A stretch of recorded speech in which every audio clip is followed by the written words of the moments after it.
కుంభకర్ణుడు 6 నెలలు నిద్రపోతాడని మనందరికీ తెలుసు. కానీ ఎందుకు నిద్రపోతాడో తెలుసా? ఒకసారి రావణుడు, కుంభకర్ణుడు, విభీషణుడు బ్రహ్మదేవుడిని ప్రసన్నం చేసేందుకు ఘోర తపస్సు చేశారు. ఇప్పుడు బ్రహ్మదేవుడు ప్రత్యక్షమై వరమేమి కావాలి కోరుకో అని అడిగాడు. ముందుగా కుంభకర్ణుడు వరం కోరేందుకు ముందుకు వచ్చాడు. కుంభకర్ణుడు కోరాలనుకున్నది దేవలోక సింహాసనం. అప్పుడు దేవతలు భయపడ్డారు. ఇతను ఇంద్రాసనం పొందితే లోకం నాశనం అవుతుందని.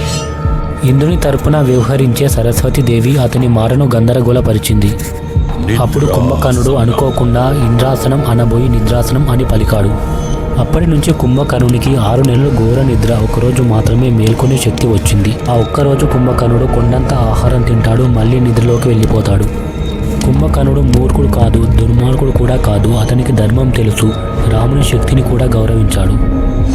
కానీ అన్న రావణుని ఎదిరించే ధైర్యం చేయలేక యుద్ధానికి వెళ్ళాడు. అదే అతని అంతానికి కారణమైంది.